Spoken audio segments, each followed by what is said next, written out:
starting in 1, 2, 3. Hello, I'm Steve Cornelius, and welcome to another edition of the Commonwealth Journal Sports Show. We're right in the middle of basketball season, and we've got some great basketball action that's been happening so far. If you look here right behind me, we're working on a picture that we had from Tuesday of Pulaski County High School sophomore Zach Travis in the Maroons game against Lincoln County on Tuesday. Had a sensational game. Scored 13 points, but 9 of them were in the last quarter. He scored the last 2 baskets, and ended up being a pretty close game. They won by 6, but his last 2 baskets sort of sealed the deal for him. But the way he scored his points, well, let me tell you, they were about all like that. He was hanging on the rim on 3 of his baskets. He started out the game with a breakaway dunk on a steal. He had an out of the corner, somebody threw him an alley-oop pass that he jumped over a couple of defenders. And then the last play of the game, right when the horn was about ready to go off as the game ended, he dunked again, two-handed jam. Exciting players, a lot of exciting players in this area. Our 3 boys teams, Pulaski, Southwestern, and Somerset, are just neck and neck. And I think any one of those 3 teams could win the region, and I wouldn't be surprised if one of our local teams will be at Rupp Arena again this year. On the girls' end, of course, Southwestern, the defending 12th region champion, defending state runner-up from last year, having another great season. They've got one of the better records in the 12th region. They have had some losses in the 12th region, and they have got beaten by Wayne County just here recently, which is the first time it's happened in a long time. And then they got defeated by Casey County, who's in Pulaski's and Somerset's district. So it's going to be two good tournaments. One of the other teams we don't talk a lot about, but they just recently, last year, won the first state title in the Kentucky Christian Athletic Association, Somerset Christian High School. Big news coming from them. They've always big news is always coming from because they've won state titles in soccer. They've won national titles in soccer. I think they've won, 7 of the last 8 soccer state titles. Volleyball had won like 5 in a row state titles, a bunch of state titles there. The basketball team won a state title last year. The top-ranked team in the KCAA right now this year, and hoping to repeat. But the big news for them is they're applying to be in the Kentucky High School Athletic Association. We caught up with the Somerset Christian School principal, John Hell, and he talked a little bit about the reasoning them wanting to do that. And I'll sort of, before I go into it, let him talk a bit about, and he'll talk a little bit about Somerset Christian School. And talking to Somerset Christian School, they have a player too that's just exciting as this guy, senior John Moore. He scored his 1,000th point, and it was on a dunk. He's a big, tall kid. He can shoot from 3-point range. He can go inside. Nobody can really hard match up with him inside. Plays above the rim. He scored his 1,000th point. But get this, he's only played. He played a little bit his 8th grade year. He moved away, and then he moved back into the area his junior year. So basically, he's just played his junior year, and he's played 13 games this year. So he's only played like a season and a half, and he's already scored 1,000 points. But last year, he was a Kentucky Christian Athletic Association Player of the Year. Probably will win that award again this year. So they've got some big things going on there too. But the big thing, the story we're going to talk about this week is the fact that they're applying to go in the Kentucky High School Athletic Association.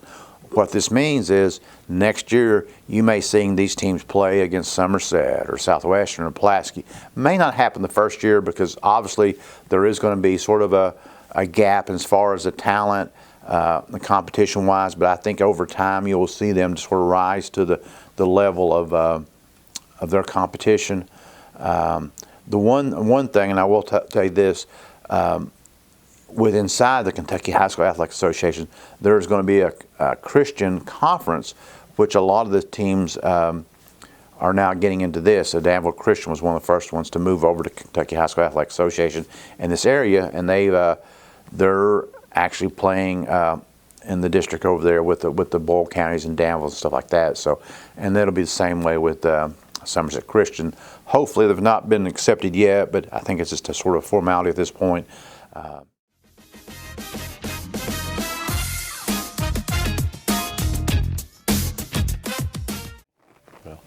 Well, I retired from public education after 34 years, and I've been at Somerset Christian School now for 14 years, serving basically as the principal of the school, but that goes by a lot of different terms, administrator or headmaster. I am the administration here. I have an assistant principal, Mr. Guy Krubal, but he works in the classroom most of the day. So he helps out with some activities, and especially with our accreditation review. But the day-to-day chores is basically buying and scheduling. What do you see the big difference? I know you've been in the public school system. The difference between, like a small private school and a public school. What do y'all see as maybe y'all's advantages or difference in the two? Yeah. Well, as far as disadvantages, we're just not as large as the public schools, so we have to get creative in the way we can offer courses. For example, we want to offer advanced placement classes, but we offer those on a rotating basis every other year. That way we can offer world history and U.S. history. We couldn't do that every year because we wouldn't have enough students to be able to fill the class. But by doing it in alternating years, we can. We've also in the past been able to offer biology and AP biology and other courses in the same way.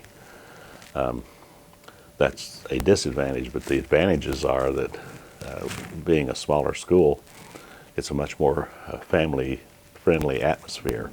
And the atmosphere in the classrooms is more family-oriented.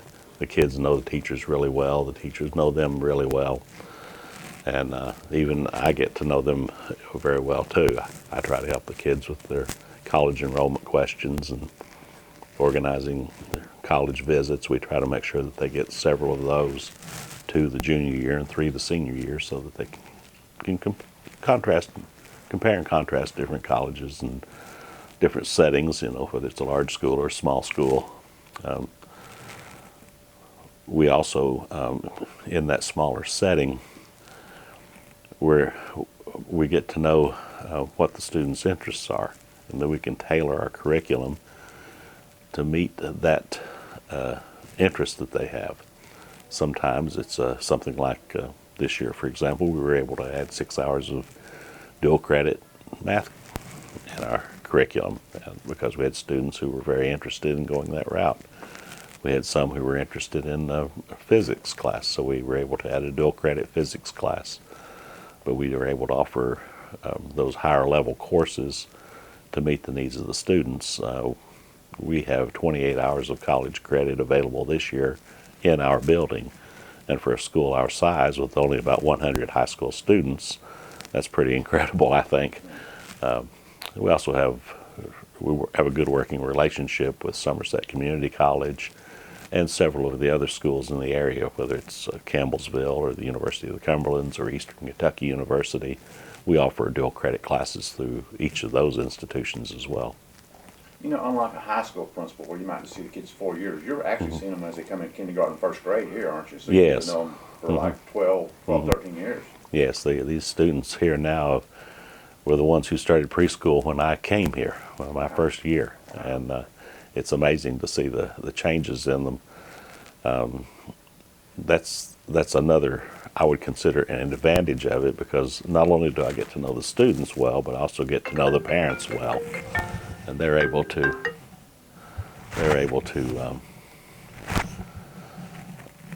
get to know me better.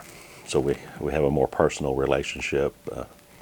You know their interests, you know the things that concern them about school, and they feel much more comfortable coming in and talking about the school itself.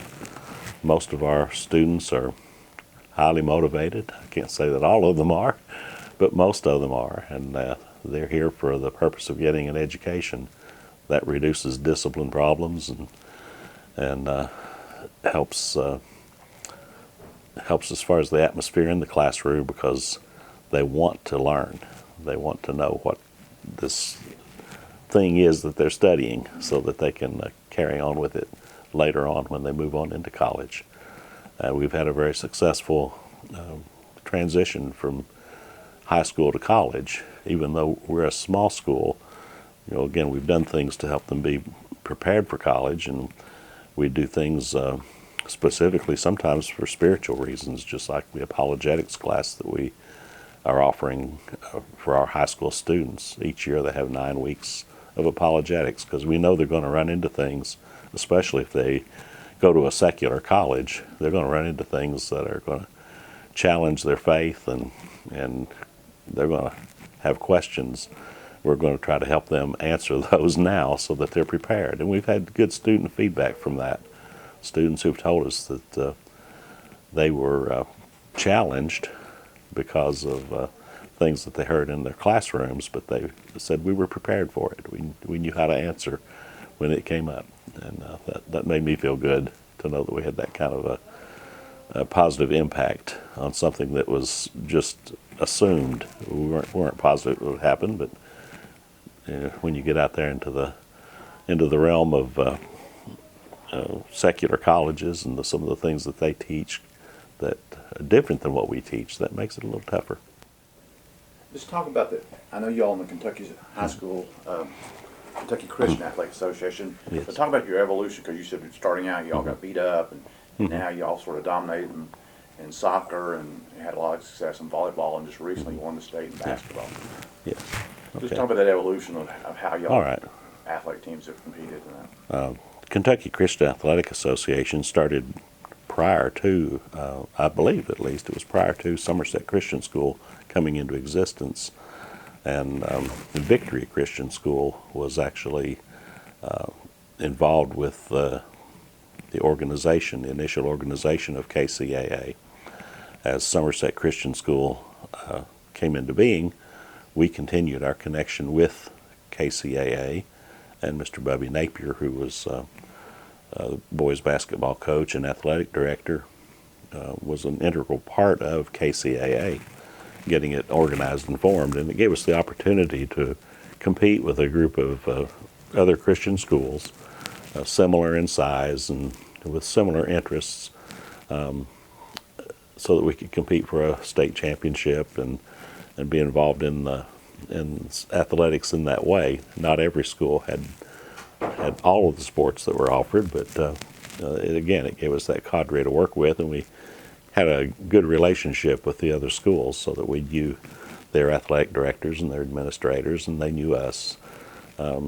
It was a good way to get initiated into sports.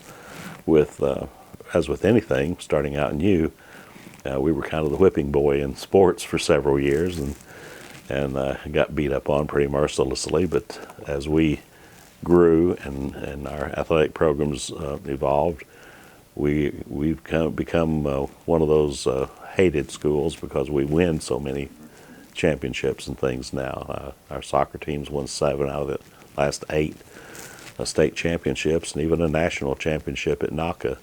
Our boys basketball team won their first state championship last year. But volleyball, we had a string of 5 consecutive state championships, and we've been in the running the last 2 or 3 years as well. All of those things, though, were good for students, good for development of the school, and good for development of the athletic program. What we're running into now is a change in KCAA.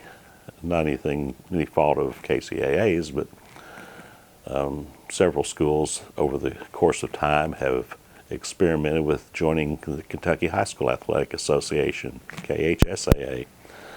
That diminished the numbers in KCAA.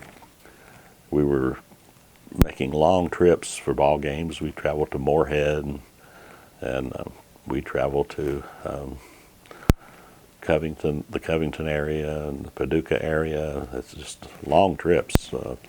Many of those games we can't schedule on weeknights. We have to schedule them on weekends, and even at that, it's still a long trip, 3 or 4 hour driving time.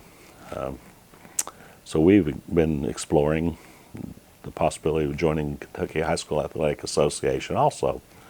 Not that we feel like we can run in there and just be competitive right off the start with any of the public schools, but that'll cut down on some of that travel time and be better for our students. And the real impetus for us considering a change was the formation of the Kentucky Christian Athletic Conference within KHSAA. Danville Christian Academy has been involved in that conference and getting that started, and their athletic director is currently the president of KCAC. That would give us an opportunity to become a KHSAA member, also be a KCAC member, and still compete with a cadre of Christian schools. We could be similar to the All-A tournament and the All-A grouping. We would have our own tournament for KCAC. Obviously, it all had to fall within KHSAA guidelines at that point. And it would change the way we operate on a few things within our athletic program. But again, we think it would be good for our students to have the opportunity to play much closer to home, get a bigger fan base. I know Danville told us that they actually played Boyle County in a ball game this year, the first time they'd competed with Boyle County. They were defeated soundly, but had 400 people in attendance, and that was the first time they'd ever had a crowd of that magnitude in their gym. They have a new facility now for a gym, and we have a good working relationship with them, and we would enjoy being able to continue to compete with them. But if they're a KHSAA member and we're not, then we cannot compete with them because KHSAA bylaws don't allow them to compete outside of the membership. What was the process, or is there any process in trying to join the KHSAA if you have any guidelines? Well, there's a membership application. In our situation, first we wanted to explore KHSAA and make certain that there weren't any requirements that would be in contradiction to our fundamental beliefs here. As a Christian school, there are fundamental things that we just can't compromise on. And we pretty well satisfied ourselves that that wasn't the problem. So we have submitted an application to KHSAA. It's a very simple application, simple process there, but we have to wait now for the Board of Control for KHSAA. I think they meet the 16th of this month. We have to wait for their response to see whether they've accepted us or not. If they do, then there's a fee that we'd have to pay based on the size of our school. And then we'd have a similar process for joining the Kentucky Christian Athletic Conference within KHSAA. But if we, that would be our ideal situation, would be a member of KCAC within KHSAA. So the plan would be to go next school year, starting next school year? Yes, we'd like to get started. That's why we're trying to get our application in. We tried to get it in December so that it could be considered in January. If we'd waited much longer than that, we wouldn't have an opportunity to even schedule ball games. Everyone's schedules would be filled.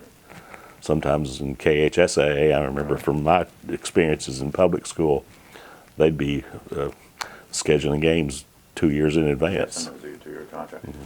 What is it? I mean, some of the kids know. What's been some of their reactions about this? Mm-hmm. Most of I haven't heard any negative reaction yet. Everything has been positive on the part of our students and parents.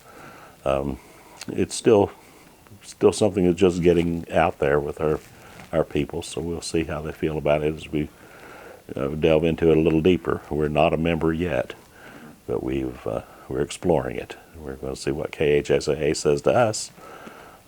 It seemed that the only real requirement was that we were an accredited school, so our accreditation came into play there, and we are recognized by the Kentucky Non-Public Schools Commission, which regulates non-public schools in Kentucky to the extent that they know who's accredited and who isn't accredited.